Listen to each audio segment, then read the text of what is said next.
Was on one side of the argument, arguing that imagery does actually provide a kind of distinctive medium for thought. A guy called Leon Pilishin on the other side of the argument said no, imagery is essentially just propositional, like language. The question is the sense to psychologists have different positions on this question, and those with less imagery tended to take the Pilishin view, those with more imagery, more vivid imagery tends to take the Coslin view. You would think that we might have learned a little bit from our debate, but I think afterwards, the imagery folks just continued to say that thinking was in images, and the symbolic folk just continued to say it was symbolically. But I think now we're at a time where we have a more open debate across people with and without imagery now. We should say there's a plug for Fiona McPherson's a pretty cool online project called the Perception Census, and if the listeners want to contribute their own visual imagination and perception questions, they can just Google the Perception Census online. Yes, indeed. But you know what? My internal monologue now is telling us that actually we've come to the end of the show. Actually, it's the clock. That's not. Are you visualising that in your mind? I can see the numbers. Okay. Thank you so much to both of you. Fascinating discussion.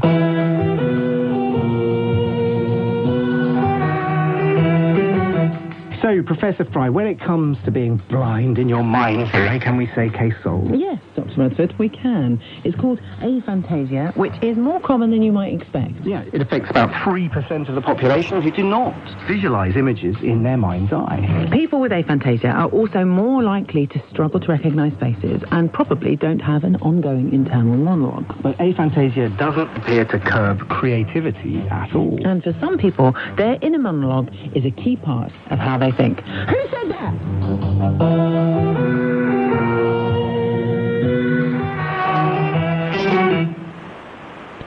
And that was the BBC's Discovery programme there. You're listening to RNZ National. It's 41 minutes past 6 in the evening, and we have a song here for you. And next up, it's Jason Isbell. And he's from his 2015 album, Something More Than Free. And the song is called How to Forget.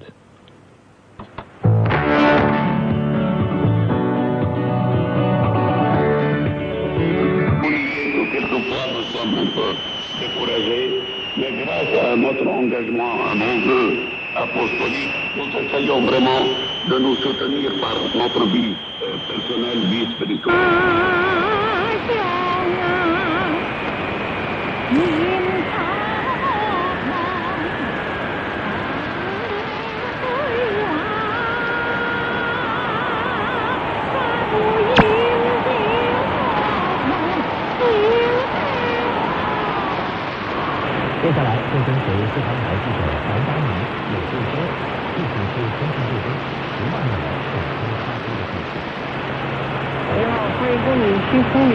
这是一家开在成都锦江区竹林巷的咖啡馆，当班的店姐正熟练地为客人冲泡咖啡。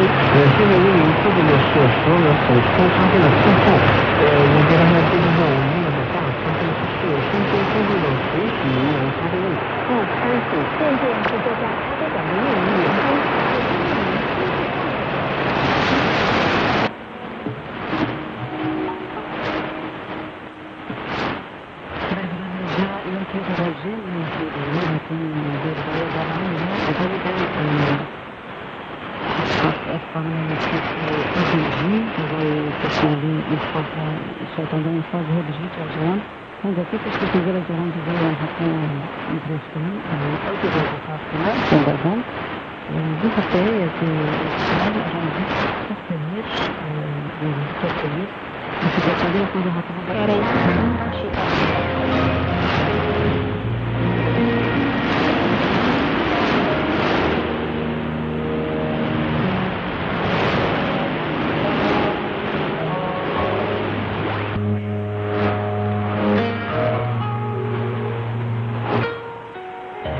È la voce celeste con cui le pratiche del passato comunicavano tra loro.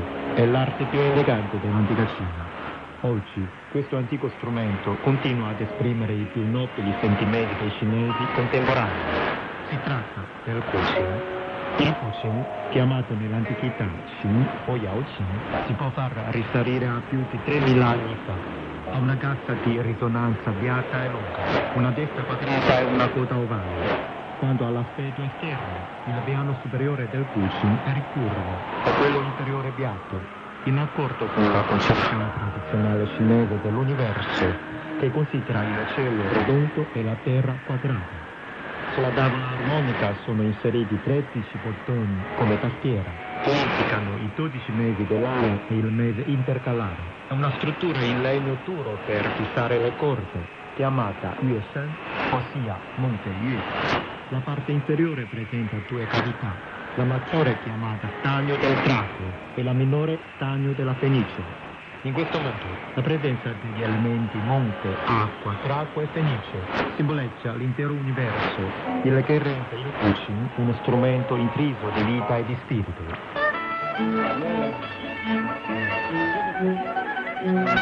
天吗？怎么看后市呢？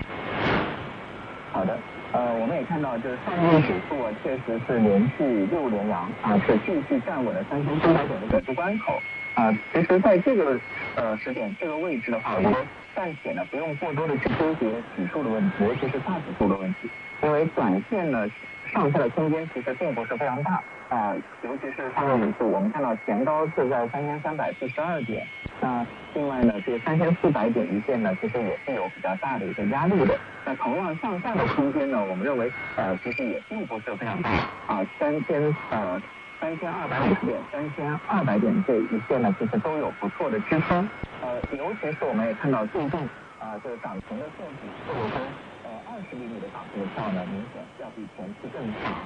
那主要是投加上弹性的这种投资的路数所以在这种指数，尤其是大盘指数呢，其实并没有太大的意义但是从这种宽基指数来看的话，我觉得科创指数呢，不过这些年随着其他不易移民的增加，餐饮业的竞争越来越激烈，所以这些年他一直都在思考如何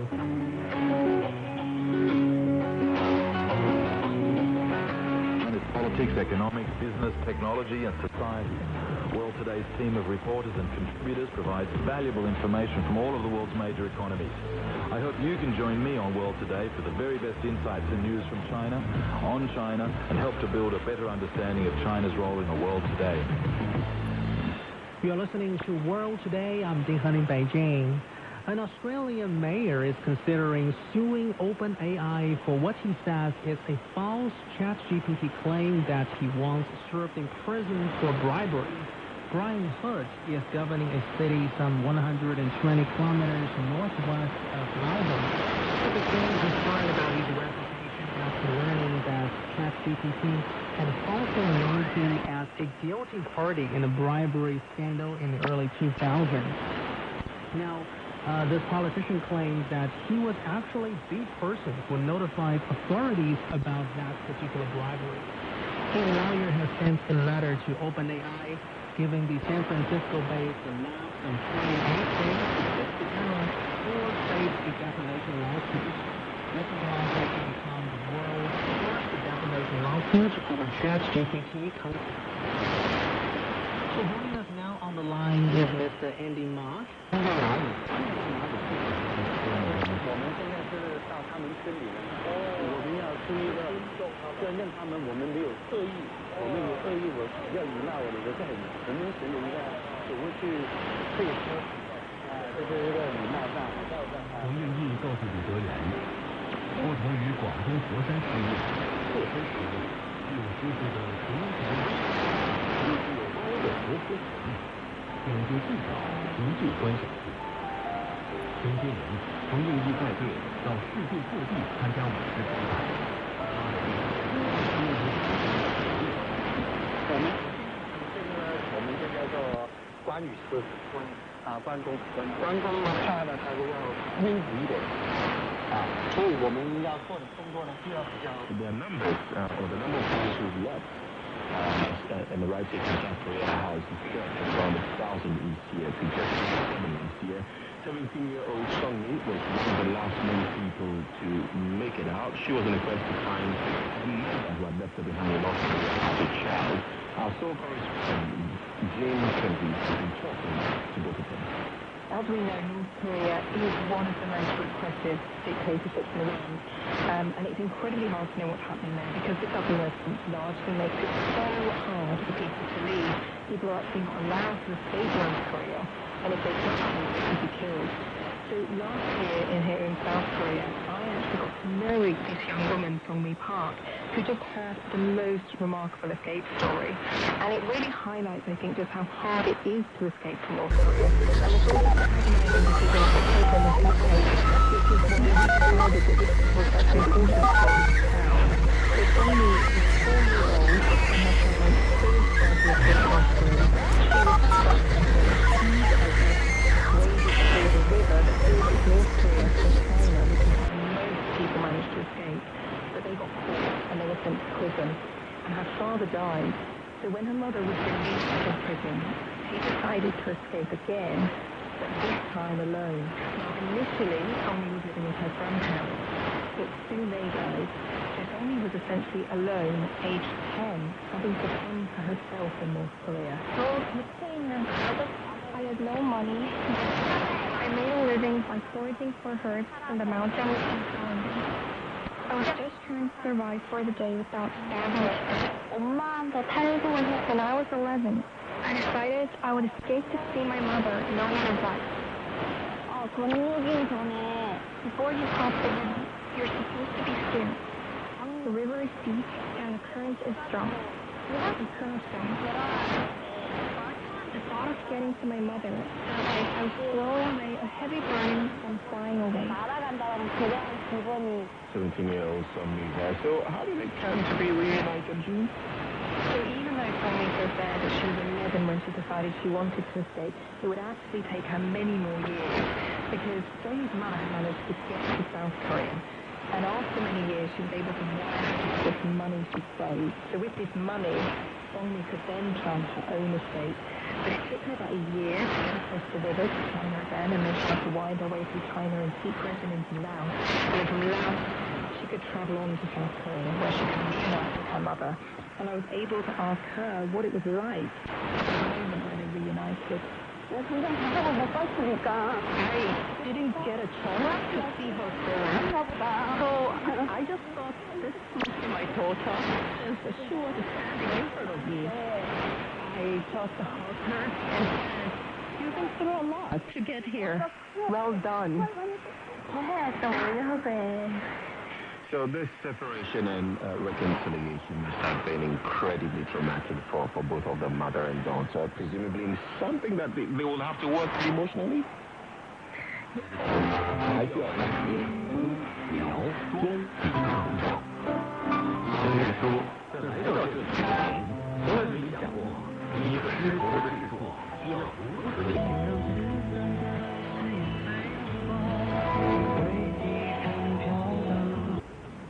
ada pandangan.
today's not a good time. Yeah, anytime next week or whatever.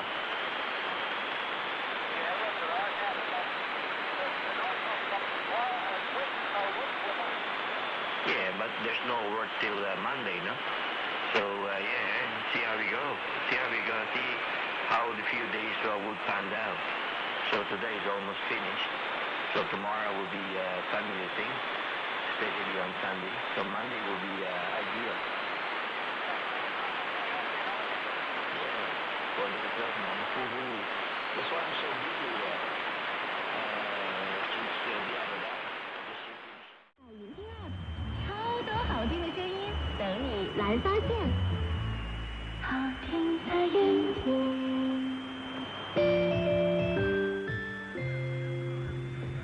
好，现在是北京时间15点33分，我们来看看国内商品期货市场收盘的多数也都出现了上涨，基本金属上涨靠前，农产品也多数都是上涨的。详细情况我们来连线方正中期研究院的院长王俊。王先生你好。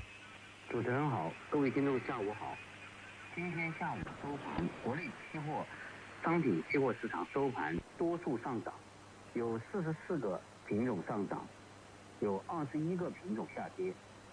我们看到有色金属多数上涨，金属业上涨接近3.4%，工业硅上涨超过1.6%。另外在贵金属方面，白。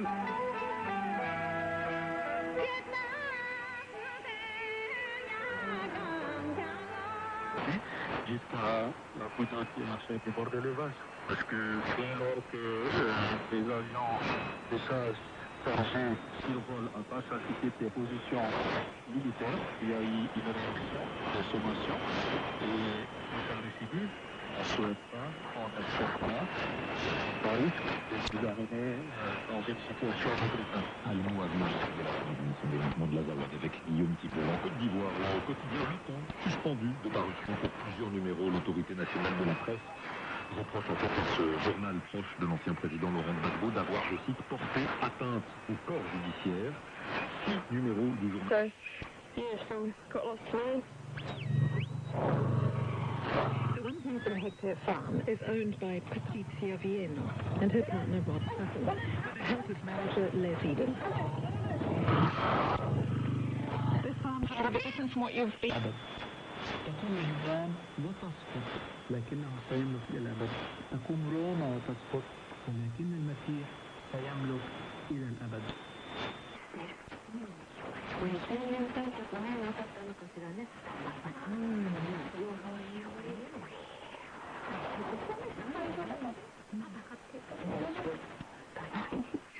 はい、これからはね。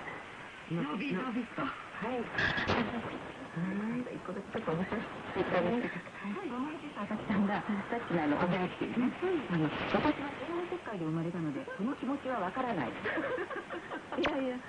でも地球の中は同じですよ。地球は一緒ですよ。ここに十月10日いらっしゃるんですよ。はい。次は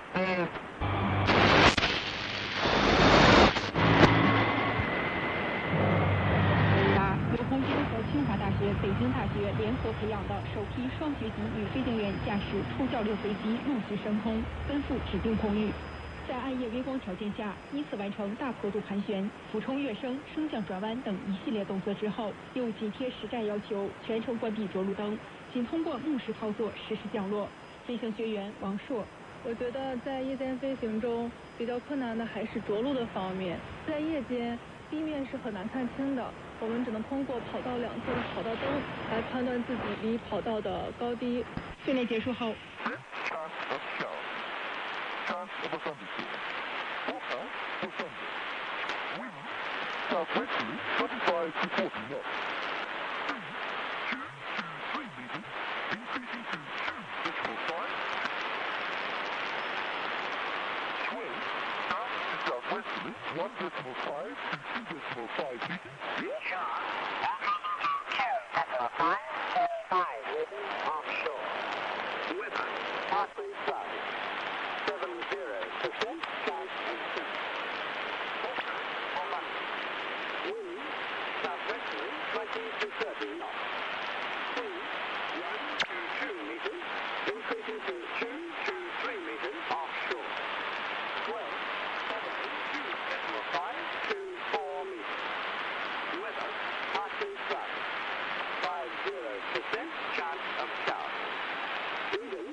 Forecast for Friday.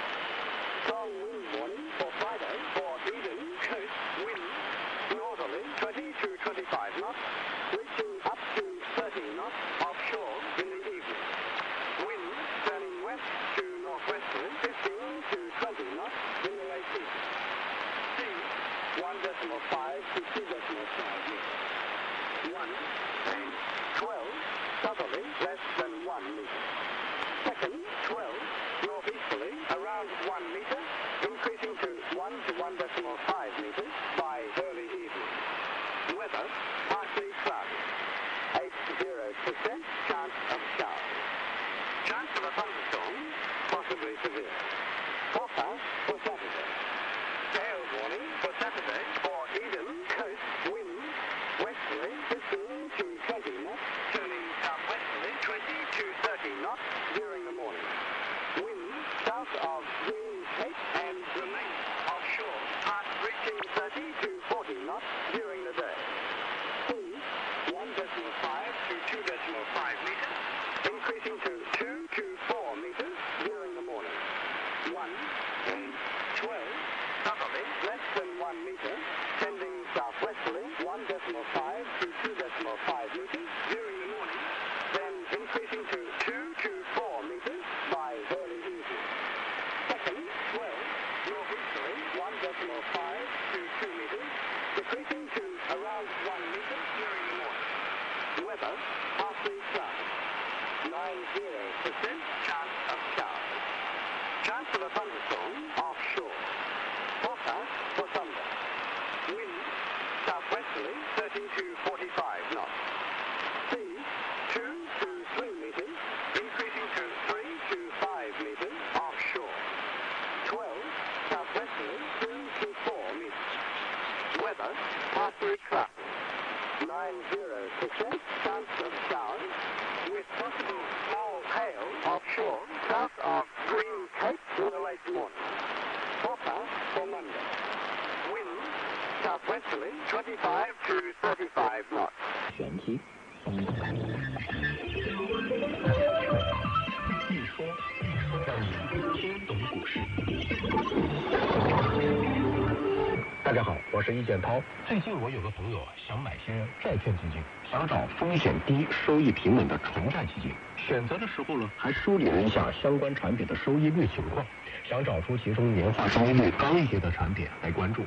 可是，在选基金的时候啊，他产生了一个疑问，因为看到其中有的纯债基金近1年的收益竟然高达143%，把其他的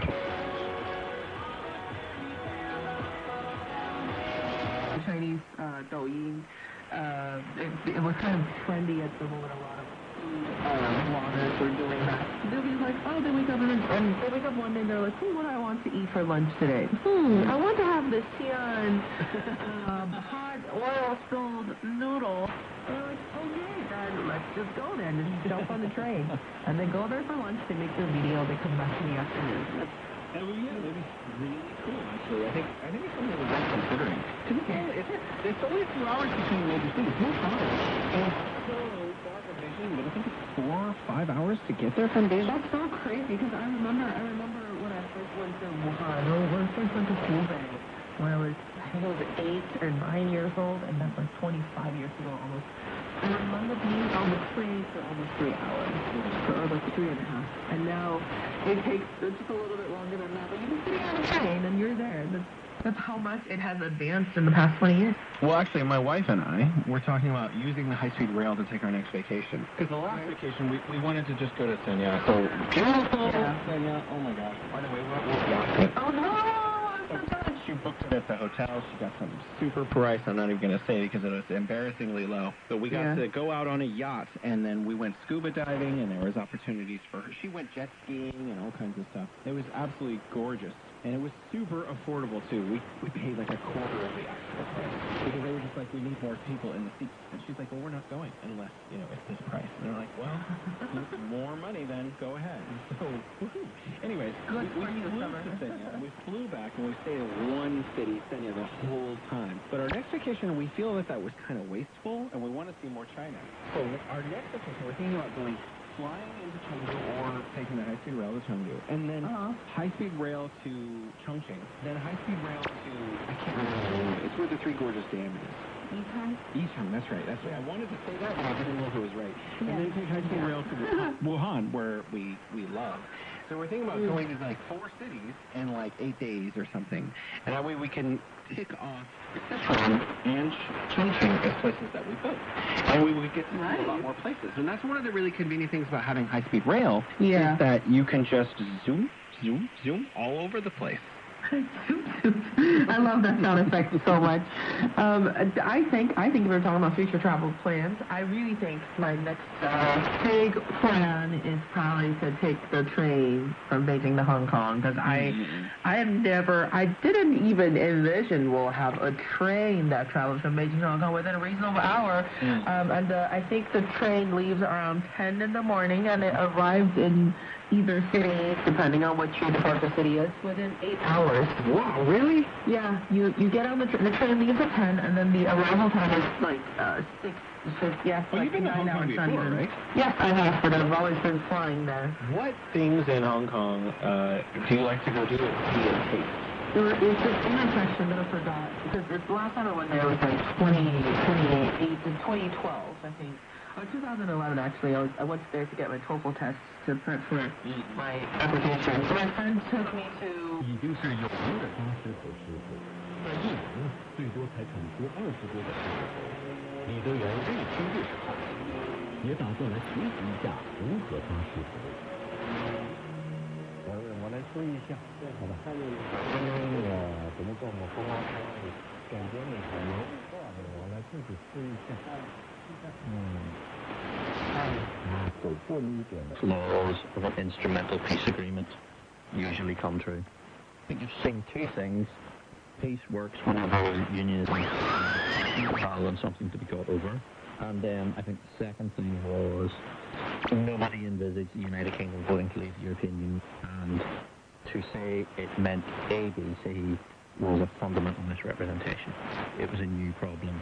We needed a new solution, and now we're left with those problems. I would say Good Friday took violence off our streets, relatively speaking, but we are a far cry from reconciliation, and that is what is desperately needed, whether Catholics, Protestants, Unionists, Nationalists, all people need to start learning to respect each other, and that's still not happening. A month after the referendum, Jane was elected to the Northern Ireland Assembly, the Women's Coalition, and in 2000 was appointed Deputy Speaker. Lee went on to become the Director of Strategy and Policy for the Democratic Unionist Party, and later a Special Advisor to First Minister Arlene Foster.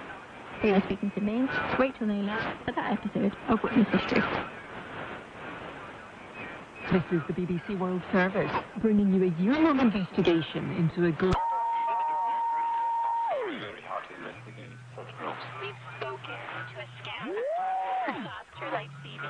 I just felt sick to a test point. And a former employee who decided to take a scam. I had a fear to get caught. I didn't sleep well. I hold the keys to death and the grave. You do not have to be afraid of death. Easter was the death of death. Death used to be an executioner. The resurrection just makes him a gardener. And it's something we all face, but remember, it's not the end. Okay, so let me just share 3 takeaway truths about what this all means to you. Number 1, because of the resurrection of Jesus, one day I will receive a new body. Isn't that great to know? When Jesus rose from the dead, it was effectively a preview of things to come. Because we too one day will be resurrected. 1 Corinthians 15:20 says, the truth is, Christ has been raised up, the first in a long legacy of those who are going to leave the cemeteries. But we have to wait our turn. Christ is first, then those with him at his coming. Understand this, Jesus Christ rose with a real body in a real world, in a real way, with a real voice. He wasn't a phantom. He wasn't a ghost. He was a real person. He still bore, as we mentioned, the marks of the crucifixion even after he rose. So that's a reminder to us that when we receive that new body God has for us, you will still be you. You won't become another person. You'll be a radically righteous, resurrected you. Secondly, because of the resurrection of Jesus, our new bodies, our glorified bodies, will be much like his. 1 John 3:2 says, "Beloved, now we are the children of God." It's not been revealed what we will be, but we know when he is revealed, we will be like him. Our bodies will be like Jesus. So what do we know about the body of Jesus? Number one, it was recognizable, including the scars from the crucifixion. Secondly, he did not have the normal limitations that people have. He could appear and disappear at will. Thirdly, he ate food. What's he doing here in John 21? He's making breakfast, making it. He goes, "I want to use the fish you've brought." And I bet Jesus was a great cook, don't you think? And so he made that meal for them. And it's a reminder that just as Jesus ate in his glorified body, we will eat too. So when we get to heaven, there's going to be the wedding feast of the Lamb. Matthew 8:11 says, people will come from the east and the west and take their place at the feast with Abraham, Isaac, and Jacob in the kingdom of heaven. How cool would that be? But we'll be reunited with loved ones that have preceded us to heaven. Sometimes people ask the question, will we recognize one another in heaven? Maybe the answer is, well, do you recognize one another on earth? Let's start there. But the answer, of course, is yes. You won't know less in heaven. You'll know more in heaven. You and I will still be us, just the radically upgraded version. We'll know fully as we are known, the Bible says. And third point, and final point, because of the resurrection of Jesus, our bodies will no longer age or get sickness or break down. Now, some of you are older and you're saying, amen. Some of you are younger saying, yeah, I'm young, man. I look pretty good still. In fact, I've been taking selfies of myself for your whole sermon. I love the way I look. Yeah, but you're going to get older faster than you may think. I was talking to two of my granddaughters a number of years ago, Stella and Lucy, and they asked me the question, one of them did, Papa, how old will we be when we're in heaven? I said, wow, I don't know the answer to that. Maybe 33. They said, why do you say that? I said, well, that was the age Jesus lived to, and maybe that's the age we'll be in heaven. I'm not really sure. And then Lucy said, I want to be 3 in heaven. I said, why do you want to be 3 in heaven? She said, I miss the old me. Funny. But you that are young, you need to know that your body's already starting to break down. Did you know your brain starts breaking down at the age of 20?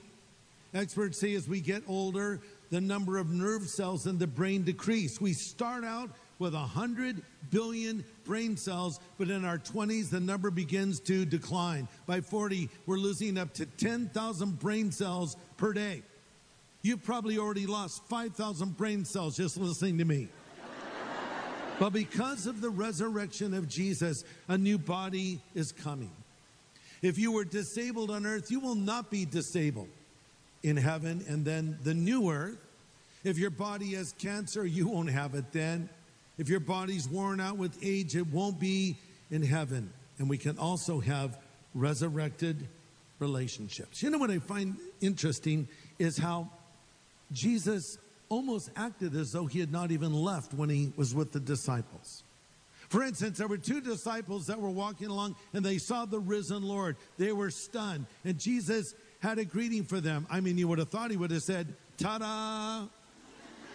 But instead he says, hello, common greeting. Like, hey, how's it going? Good to see you. Wait, you're Jesus risen. Yeah, I'm here.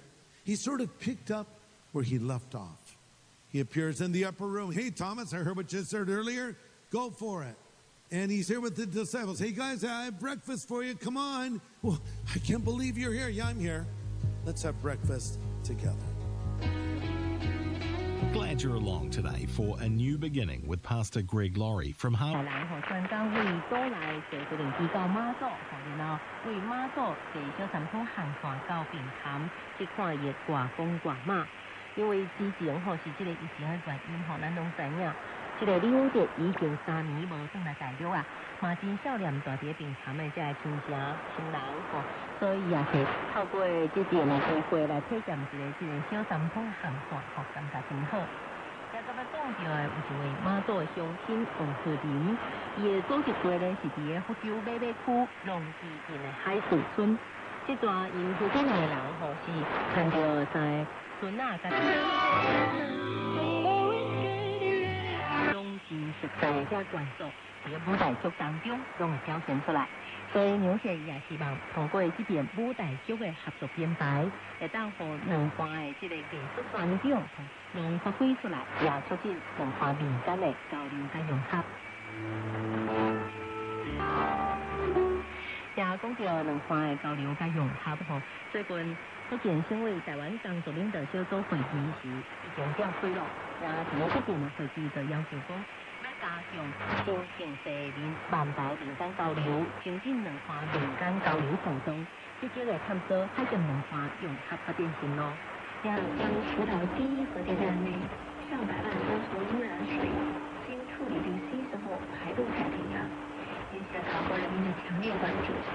除了历史原因谈核色电，还有多重现实考虑。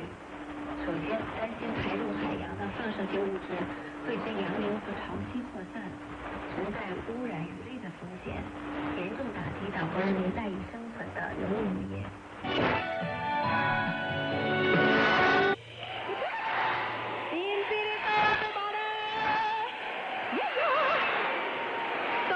Good, yeah, so good.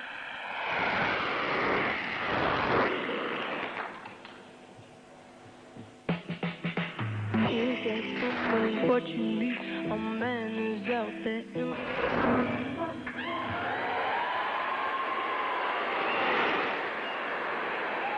Thanks so much, everyone. Oh, yeah. It's great to be back in Welly, isn't it?